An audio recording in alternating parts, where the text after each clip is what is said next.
Ceritanya ini, kakak dan adik saya di Amerika, dua-duanya dengar informasi ini sama sekalipun memutuskan hubungan tali silaturahmi.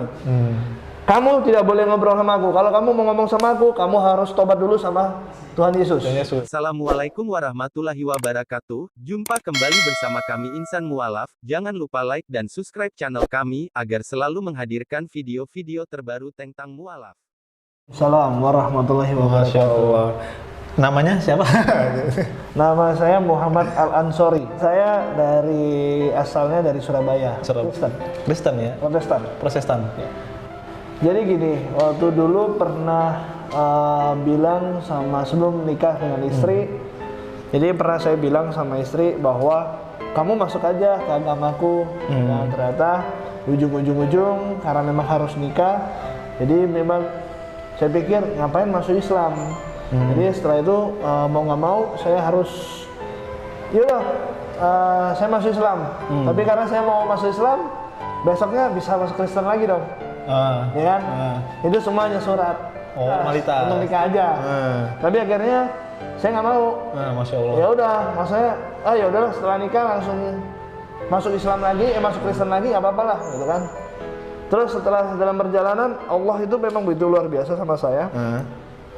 Akhirnya dibukakan batas saya sama Allah bahwa agama Islam itu benar-benar agama yang paling indah. Kenapa indah? Allah itu nyuruh kita sholat. Nah, mulai dari dulu tuh saya jujur setelah masuk Islam nggak mau sholat. Gue nggak mau sholat. Nggak mau sholat Jumat. Terus habis itu setelah itu udah habis nikah, Allah kasih banyak ujian ke saya. Kok Islam begini sih, gitu kan? Gue udah sholat, gue udah Jumatan, kenapa kok gue dikasih ujian? Gitu. Akhirnya saya ngerasa, ya Allah, ini ujian paling berat. Pernah ada satu kalimat dari kata-kata Ustadz Abdul Samad, kenapa ujiannya seorang mualaf itu berat? Karena hadiahnya bukan TV, tapi hadiahnya surga. Mulai dari situ saya mulai rajin sholat, dan mulai dari situ Allah udah nolong. Masya Allah. Jadi ini gini, ketika ini saya buka satu hal, ketika jujur waktu itu benar-benar gak bisa buat beli makan setelah menikah, pulang ke Jakarta dengan niat kerja lagi, tapi kan susah ya waktu itu ya. Saya juga nyambi-nyambi ngegojek. Akhirnya buat makan nggak bisa, buat bayar kontrakan nggak bisa, buat bayar motor cicilan juga nggak bisa. Jadi akhirnya saya ngerasa, ya Allah, ini kenapa kok nggak adil sih buat saya. Dan ketika waktu itu saya diingetin sama Allah, harus husnuzon sama Allah. Ketika saya sudah husnuzon sama Allah, Allah kasih hadiah. Hadiah gimana? Ketika saya ngojek tuh ada customer yang dulu pernah nolong saya. Dia tanya, kamu agama apa? Saya agama Islam. Oh, agama Islam. Mualaf ya Mas ya? Kok tahu? Iya, kan mukanya Chinese. Oh gitu. Iya. Akhirnya iya mualaf. Yaudah, sertifikat mualafnya di mana? Semua barang-barangnya mana? Semua tolong kasihkan ke kantor saya siang hari. Masya Allah. Dan perusahaannya itu sampai sekarang masih perusahaannya besar. Perusahaan besar yang Allah menurunkan pertolongannya melalui mereka. Masya Allah.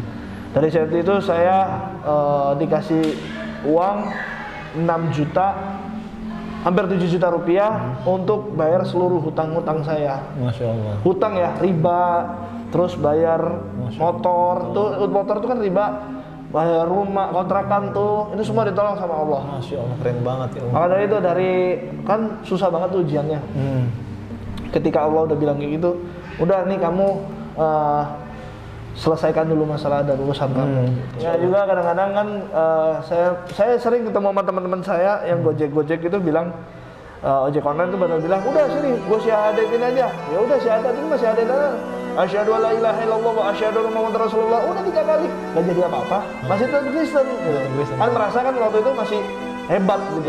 Ya maka dari itu Allah tundukkan saya bahwa benar-benar ini loh hidayah buat kamu, Islam buat kamu. Keluarga pertama mama dukung. Ketika syahadat didukung. Saya didukung terus. Ya, ketika sudah syahadat nggak didukung. Oh nggak didukung? Oh dibentar. Ya, malah gini, ceritanya ini, kakak dan adik saya di Amerika, dua-duanya dengar informasi ini sama sekalipun memutuskan hubungan tali silaturahmi. Kamu tidak boleh ngobrol sama aku. Kalau kamu mau ngomong sama aku, kamu harus tobat dulu sama Tuhan Yesus. Yesus. Gitu. Gitu. Terus setelah itu yang kedua, kalau misalnya sama keluarga besar nih, dijauhin. Udah nggak ada yang misalnya ketika kita WhatsApp mereka, keluarga, diblokir, dibales, ya kayak gitu. Alhamdulillah.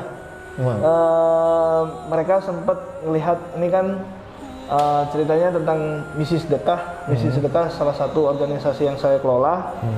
Dan mereka melihat cara saya membantu banyak orang, ya cara saya memberikan sesuatu yang terbaik buat orang-orang sekitar. Mereka melihat seperti itu. Akhirnya beberapa bulan kemarin, yang tadinya mereka nggak mau ngomong sama saya, akhirnya mereka harus bilang, kamu gimana kabarnya? Dan baru kemarin kasih uang kemarin memang. Berkat akhlak mungkin yang ya mungkin karena saya nggak pernah gini, ketika ada perdebatan sesuatu saya nggak mau memperpanjang karena Islam pernah meninggalkan debat kan Allah tidak suka dengan orang yang suka berdebat. Betul. Maka dari itu saya tinggalkan, jadi saya lebih baik fokus sama agama saya. Beberapa kali saya disuruh untuk menggadaikan agama. Dalam contohnya begini, mohon maaf, saya pulang ke Surabaya, bertemu dengan keluarga besar saya. Mama saya pernah bilang begini, jangan kamu ke Surabaya karena kamu pakai baju koko, celananya cingkrang, istri berjilbab, ya lepas semua kalau ketemu sama om-om sama tante kamu. Mereka bukan Allahku. Allahku itu satu, Allah Subhanahu wa taala. Masya Allah. Benar. Terus setelah itu kita pulang ke Surabaya. Satu kata pun tidak ada yang membahas tentang jilbab dan celana. Masya Allah, keren banget. Karena Allah yang sudah mengatur itu semua. Masya Allah, keren. Ya Allah, keren banget. Kita malah diajak makan bareng tuh. Padahal mereka agamanya Kristen semua. Mereka luluh jadinya. Mereka malah disambut, diajak makan restoran mewah, ditempatkan di hotel yang mewah. Gitu. Keren banget. Makanya kita disambut dengan baik. Kan mama saya bilang, jangan. Tapi saya percaya mereka bukan Allahku cuma satu, Allah Subhanahu wa taala. Tapi misalnya menurut saya kalau kita mencari akhirat, dunia pasti ikut. Masya Allah, keren. Ya kan? Karena banyak orang sering gini, ketika saya udah masuk Islam, saya sering dihina, dicaci, diremehin. Kamu masuk Islam makan apa? Kamu nanti masuk Islam hidup kamu makin susah. Kan hidup susah bukan karena agama. Betul. Hidup susah karena kita kepengen atau enggaknya untuk berusaha. Betul. Ada pilihan yang ada pilihan. Betul. Tapi di satu sisi saya gini, saya pernah tahu bahwa Allah itu menjamin kita. Gak bakalan Allah itu gak menjamin kita. Burung aja dijamin sama Allah. Betul. Nah gimana kita manusia? Iya. Makanya itu kita kan cari akhirat bukan cari dunianya. Betul. Sholat ya? Sholat. Kenapa sholat? Karena jujur, pertama kali sholat, saya ngerasa nggak sholat biasa. Suruh ngikutin yang depan-depan, ya saya ikutin aja. Iya betul. Karena hidayah Allah itu begitu luar biasa, saya tunggu jam.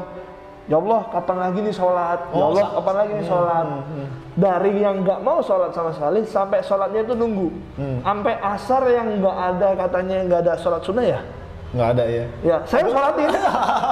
Tapi dilarang sama Pak Haji. Iya betul. Jangan. Kenapa Pak? Saya mau sholat. Nggak boleh. Ya kan? Saking rajinnya. Sholat subuh 4 rakaat. Waduh, kelabasan. Iya, semua saya labas 4 rakaat. Karena saya ngertinya 4 rakaat semua kali ya.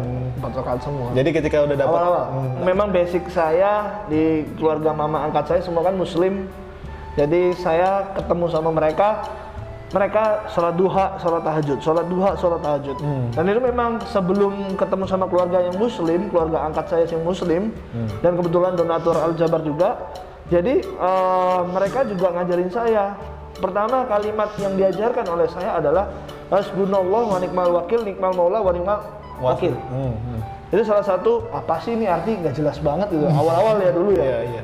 Nah, terus akhirnya ya kalimat itu yang membuat saya jadi kuat. Oh ternyata Islam itu indah. Masya Allah. Allah itu nolongin. Alhamdulillah. Kalau zakat, alhamdulillah udah. Puasa udah. Alhamdulillah.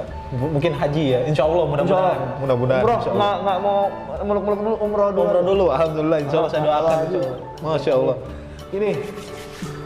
Jangan buat teman-teman. Oke, gini teman-teman, sahabat-sahabat muslimku yang ada di Indonesia. Begini, cara berpikir yang saya selama ini gini adalah jangankan yang nggak sholat, yang sholat pun belum tentu masuk surga. Betul Mas. Gimana yang nggak sholat, ya kan? Maka dari itu satu yang kata Rasulullah SAW, ya satu helai rambut itu bisa dicelupin, ya kalau bahasa saya sih celupin ke dalam api neraka, gitu loh. Gak pakai jilbab. Gak pakai jilbab. Oke, jangan bilang istri saya juga sama. Istri saya juga awal-awal nggak mau pakai jilbab. Awal-awal nggak mau pakai. Kan istri saya juga udah bercadar. Alhamdulillah. Nggak mau berjilbab, ya kan? Karena itu nanti semua tanggungan saya, Betul. ya kan? Masa iya saya jujur saya Islam baru. Masa ya sahabat-sahabat Muslim saya yang ada di luar sana, Masa nggak mau? masa nggak mau balapan sama saya? Iya. Nggak mau balapan sama saya. Ini kan balapannya kan kebaikan. Wastabiqul Ya. khairat. Insya Allah kan setiap apa yang kita kerjakan dengan kebaikan, Insya Allah Allah pasti akan balas. Itu saja sahabat ngecerdas yang kita bisa sampaikan. Saya lagi barakallahu fiikum. Wassalamualaikum warahmatullahi wabarakatuh. Waalaikumsalam.